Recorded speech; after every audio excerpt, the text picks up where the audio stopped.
Hello students, SVM Jamner YouTube channel पर आपका एक बार फिर से स्वागत। BA first year. आज हम अध्ययन करेंगे स्टूडेंट्स समाजशास्त्र की प्रकृति का।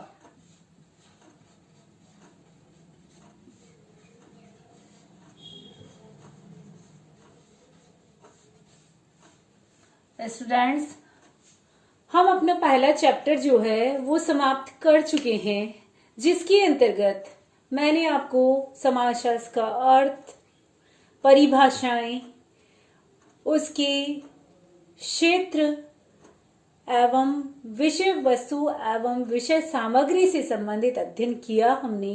साथ ही साथ पिछली वीडियो में स्टूडेंट्स हमने भौतिक संबंध एवं सामाजिक संबंधों को जानने का प्रयास किया था।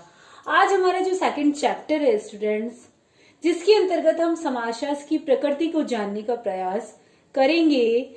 स्टूडेंट्स, प्रकृति से समाजशास्त्र की प्रकृति से आशय समाजशास्त्र के अंतर्गत ये है कि जैसा कि हमने समाजशास्त्र के क्षेत्र के अंतर्गत भी पढ़ा कि समाजशास्त्र जो क्षेत्र है उसका वो दो भागों में विभाजित है।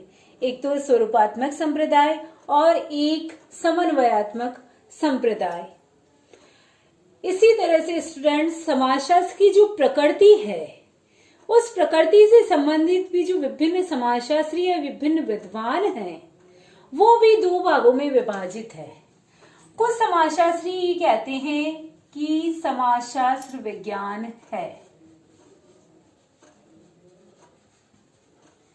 किंतु कुछ समाजशास्त्री जो ये हैं वो कहते हैं समाजशास्त्र विज्ञान नहीं है। स्टूडेंट्स, जो समाजशास्त्री समाजशास्त्र को विज्ञान कहने का प्रयास करते हैं या जो समाजशास्त्री समाजशास्त्र को विज्ञान बताते हैं वो ये कहते हैं कि विज्ञान वही विषय है जैसे वनस्पति शास्त्र, भौतिक शास्त्र, रसायन शास्त्र या जीव विज्ञान। वह इन्हीं विषयों को क्या मानते हैं? विज्ञान मानते हैं। इसकी बजाय जैसे समाजशास्त्र जो है, जो कि सामाजिक तथ्यों, सामाजिक घटनाओं एवं सामाजिक प्रक्रियाओं का अध्ययन करता है, उसको वह विज्ञान की श्रेणी में नहीं रखते हैं। वो ये कहते हैं कि समाजशास्त्र विज्ञान नहीं है। क्यों नहीं है? क्योंकि इसके अंतर्गत जो भी सामाजिक घटनाएं हैं, सामाजिक क्रियाएं हैं, वो लगातार परिवर्तित होती रहती है। इसीलिए हम समाजशास्त्र को विज्ञान नहीं कह सकते हैं। स्टूडेंट्स, इसीलिए मैंने आपको जब समाजशास्त्र का जो सामान्य परिचय बताया था उसके अंतर्गत आपको बताया था स्टूडेंट्स कि विज्ञान जो है कितने प्रकार के होते हैं। विज्ञान दो प्रकार के होते हैं स्टूडेंट्स, एक तो प्राकृतिक विज्ञान और दूसरे मैंने आपको बताए थे स्टूडेंट्स सामाजिक विज्ञान। क्या बताए थे? सामाजिक विज्ञान। प्राकृतिक विज्ञानों के अंतर्गत जैसा कि मैंने अभी भी आपको बताया, जैसे रसायन विज्ञान, भौतिक शास्त्र इत्यादि जो हैं स्टूडेंट्स, वो किसके अंतर्गत आते हैं? प्राकृतिक विज्ञानों के अंतर्गत आते हैं। क्यों आते हैं ये भी मैंने आपको बताया था। इसलिए आते हैं स्टूडेंट्स क्योंकि इसके अंतर्गत, इन प्राकृतिक विज्ञानों के अंतर्गत यदि एक बार किसी भी नियम या सिद्धांत का प्रतिपादन हो जाता है तो इसमें कभी भी कोई भी परिवर्तन नहीं होता है। इसकी बजाय सामाजिक विज्ञानों के अंतर्गत जैसे समाजशास्त्र आता है तो समाजशास्त्र में नियम और सिद्धांत बन जाते हैं, लेकिन उनमें वक्त बेवक्त परिवर्तन होता रहता है। इसलिए अनेक समाजशास्त्री ऐसे हैं जो समाजशास्त्र को विज्ञान नहीं मानते हैं और वो इसी के अंतर्गत यानी प्रकृति के अंतर्गत ही ये बताने का प्रयास करते हैं कि समाजशास्त्र विज्ञान है या नहीं है। तो स्टूडेंट्स, इस प्रकृति को जानने से पहले हम विज्ञान का अर्थ जानने का प्रयास करेंगे कि आखिर विज्ञान है क्या। सिंपल वे में यदि साधारण शब्दों में हम स्टूडेंट्स विज्ञान का अर्थ जानने का प्रयास करेंगे तो ये होगा कि विज्ञान वह है जिसके अंतर्गत वैज्ञानिक पद्धतियों का प्रयोग किया जाता है, या फिर विज्ञान वह विषय है जिसके अंतर्गत वैज्ञानिक पद्धतियों का प्रयोग करते हुए अध्ययन किया जाता है। क्या किया जाता है स्टूडेंट्स? वैज्ञानिक पद्धतियों का प्रयोग करते हुए अध्ययन किया जाता है, उसी विषय को क्या कहा जाता है? विज्ञान कहा जाता है। यानी विज्ञान जो है वो अपने आप में कोई विषय सामग्री नहीं है, बल्कि वैज्ञानिक पद्धति से प्राप्त किया गया व्यवस्थित ज्ञान है। और इसी वजह से कुछ समाजशास्त्री भी जो क्या कहते हैं कि समाजशास्त्र जो है विज्ञान की श्रेणी में आता है। क्यों आता है? क्योंकि इसके अंतर्गत विभिन्न वैज्ञानिक पद्धतियों का प्रयोग करते हुए अध्ययन किया जाता है। इस संबंध में स्टुअर्ट चेस जो है स्टूडेंट्स, उनकी डेफिनेशन बहुत ही महत्वपूर्ण मानी जाती है स्टुअर्ट चेस की। स्टुअर्ट चेस जो है वो ये कहते हैं कि विज्ञान का संबंध किसी पद्धति से है, न कि विषय सामग्री से। विज्ञान का संबंध किससे है? पद्धति से है, न कि किसी विषय सामग्री से। यानी इन्होंने सीधी सीधी से ये बताने का प्रयास किया है कि विज्ञान कौन सा विषय होगा जिसके अंतर्गत किसी पद्धति का प्रयोग करते हुए अध्ययन किया जाएगा। यानी विज्ञान का संबंध किससे होगा? पद्धति से होगा, न कि विषय सामग्री से। सिर्फ ये देखा जाएगा कि समाजशास्त्र के अंतर्गत जो अध्ययन करने के लिए पद्धतियां प्रयोग में की जा रही है वो पद्धति वैज्ञानिक पद्धति है या नहीं। तो इसीलिए इस विषय को कुछ समाजशास्त्रियों ने क्या करने का प्रयास किया है? विज्ञान कहने का प्रयास किया है। स्टूडेंट्स, विज्ञान की परिभाषा बताने के साथ साथ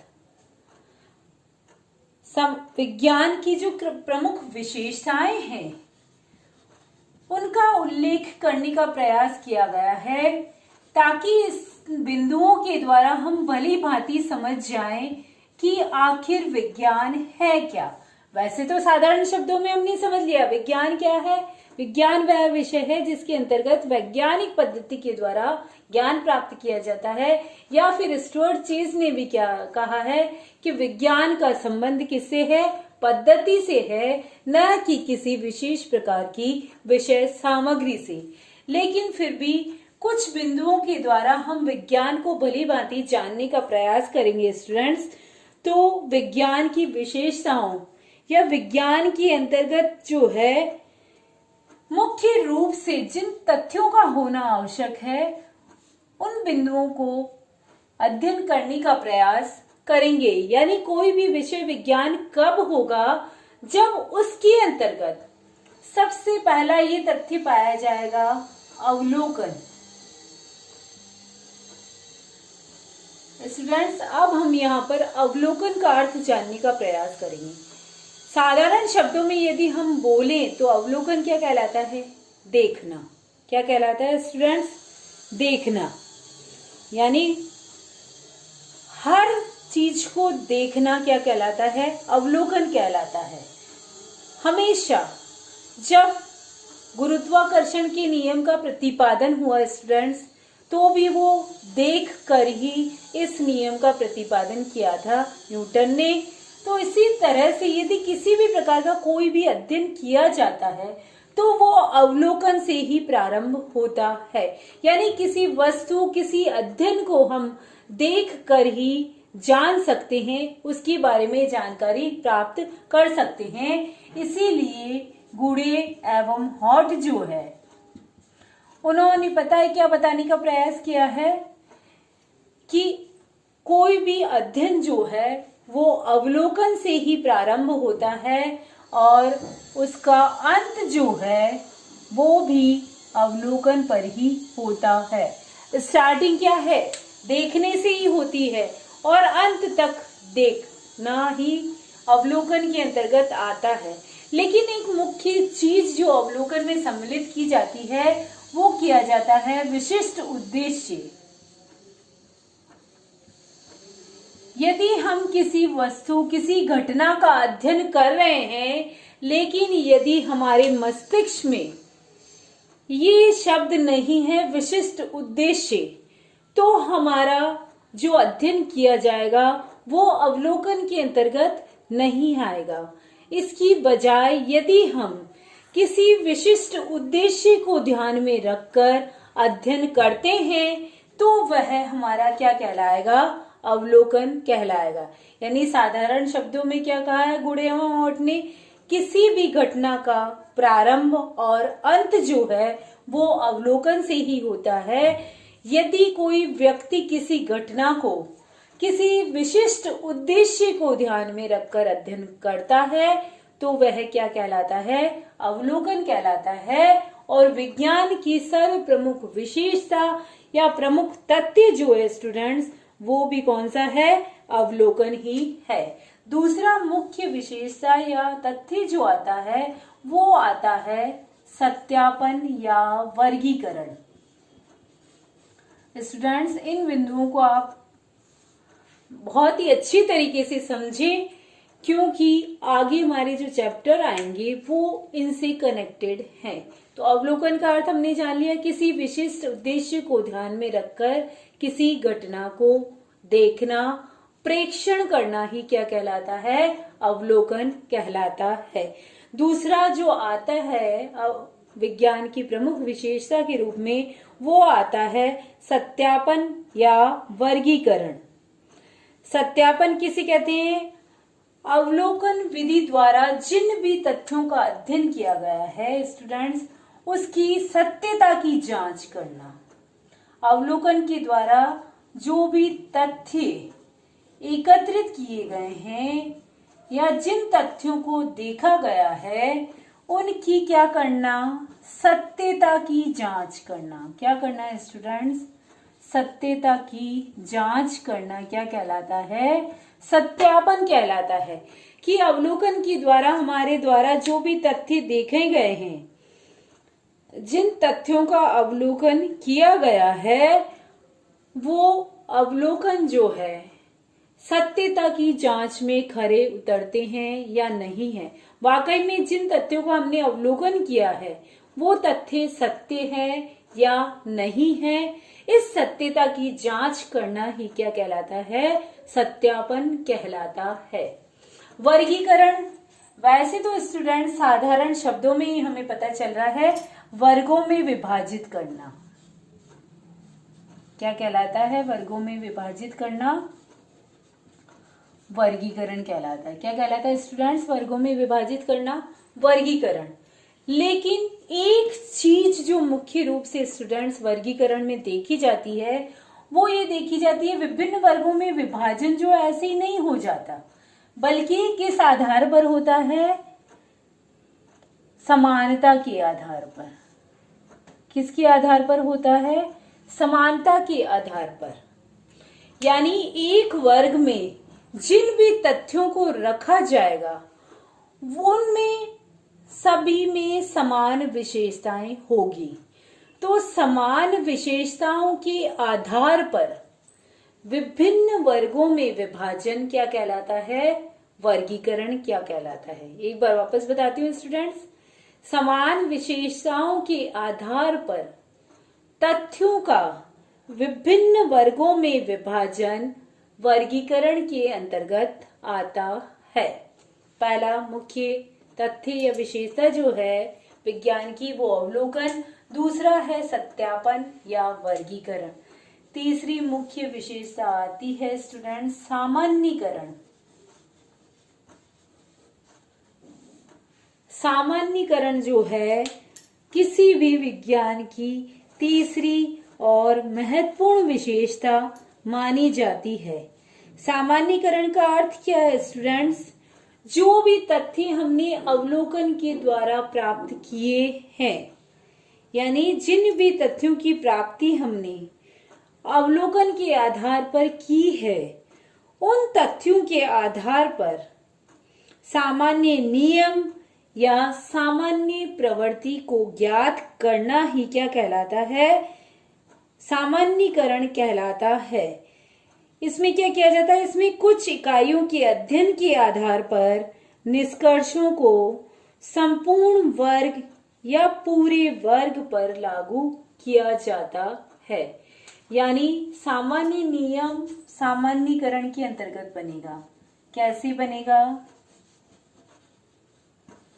जब बनेगा जब हमने किन्हीं घटनाओं का अवलोकन किया है। अवलोकन करने के यानी उनका प्रेक्षण किया, उनका निरीक्षण किया, इनको देखा है। देखने के पश्चात ही तो हमने उनकी सत्यता को जानने का प्रयास किया, और सत्यता को जानने के पश्चात हमें जो अलग अलग विशेषताओं के आधार पर थे, उनके आधार पर हमने उनका वर्गों में विभाजन किया। वर्ग में विभाजन करने के पश्चात जो तथ्य हमारे सामने आए हैं, उनसे संबंधित हम नियम का बनाने का प्रयास करते हैं। उन नियम और सामान्य प्रवृत्ति को कि ये जो तथ्य हमने एकत्रित किए हैं, उनमें ऐसे कौन से तथ्य हैं जो सामान्य होंगे। यानी स्टूडेंट्स, हमने जो क्षेत्र पढ़ा था उसके अंतर्गत भी मैंने आपको बताया था कि राजनीतिक संबंध, धार्मिक संबंध, आर्थिक संबंध, ये सभी संबंध होते हैं। इन संबंधों में कुछ संबंध जैसे अपने ABC वाले जो पढ़े थे, वो क्या है? समान सामान्य तत्व होते हैं। तो उन सामान्य तत्वों को जानना ही क्या कहलाता है? सामान्यीकरण कहलाता है। क्यों? क्योंकि इनको सामान्य तत्वों को जानकर ही हम पूरे जो घटना है या पूरा जो क्षेत्र है उस पर लागू कर सकते हैं। नेक्स्ट जो महत्वपूर्ण बिंदु आता है विज्ञान की विशेषता का, वो आता है भविष्यवाणी।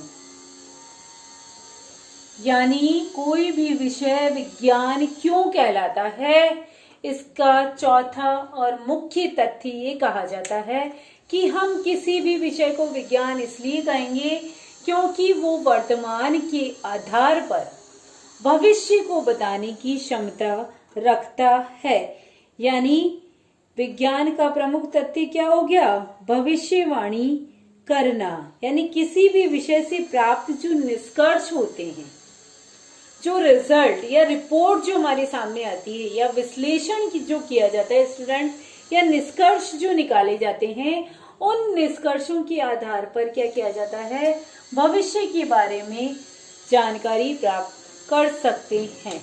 जैसे हम ले लेते हैं संयुक्त परिवारों को, एग्जाम्पल के तौर पर संयुक्त परिवार लेते हैं स्टूडेंट्स। जब ग्रामीण क्षेत्र में कृषि व्यवस्था जो है बहुत ही ज्यादा मात्रा में व्याप्त थी, उस समय अधिकतर परिवार कैसे होते थे स्टूडेंट्स? संयुक्त होते थे। कैसे होते थे? संयुक्त होते थे। किंतु औद्योगिकरण, नगरीकरण ने क्या किया? इन संयुक्त परिवारों को धीरे धीरे विभाजित करना प्रारंभ किया और एकल परिवारों में परिवर्तित होना प्रारंभ हो गए। तो इन एकल परिवारों का अध्ययन करके हम वापस इनके बारे में क्या भविष्यवाणी कर सकते हैं कि आने वाले समय में वापस संयुक्त परिवार होंगे या नहीं होंगे। यदि ये कहें होंगे, क्यों होंगे? क्योंकि वर्तमान में जो है स्त्री शिक्षा को बहुत ज्यादा बढ़ावा दिया गया है। इसी वजह से जो वर्किंग लेडीज है वो घर से कार्य करने के लिए बाहर जाती है, तो घर पर उनके बच्चों का पालन पोषण करने के लिए, उनकी देखभाल करने के लिए किसी अन्य व्यक्ति की आवश्यकता होती है। तो किसी बाहर वाले व्यक्ति पर व्यक्ति विश्वास नहीं कर सकता। वर्तमान में हम परिस्थितियां जैसी देखते हैं उनके आधार पर। तो इसीलिए हम ये कह सकते हैं कि वर्तमान में धीरे धीरे या आने वाले समय में, फ्यूचर में, या भविष्यवाणी के रूप में ये कह सकते हैं कि आने वाले समय में वापस धीरे धीरे संयुक्त परिवारों की संख्या में वृद्धि हो रही है।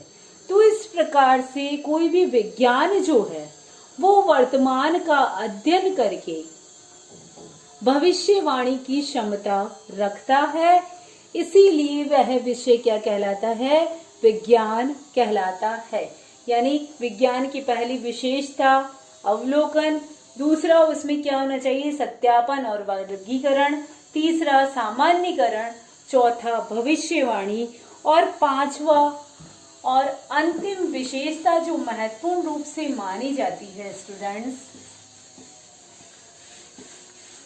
वो मानी जाती है वैज्ञानिक प्रवृत्ति। क्या मानी जाती है स्टूडेंट्स? वैज्ञानिक प्रवृत्ति। कि कोई भी विषय विज्ञान इसलिए है, उसकी अंतिम विशेषता या अंतिम तथ्य ये है कि उसमें क्या पाई जाती है? वैज्ञानिक प्रवृत्ति पाई जाती है। यानी उसके अंतर्गत विभिन्न वैज्ञानिक पद्धतियों का प्रयोग करते हुए अध्ययन किया जाता है, इसीलिए उस विषय को क्या कह सकते हैं स्टूडेंट्स? विज्ञान कह सकते हैं। तो वैज्ञानिक प्रवृत्ति यानी वैज्ञानिक पद्धतियों का प्रयोग, जिसके अंतर्गत व्यक्ति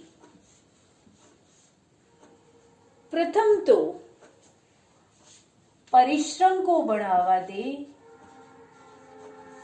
दूसरा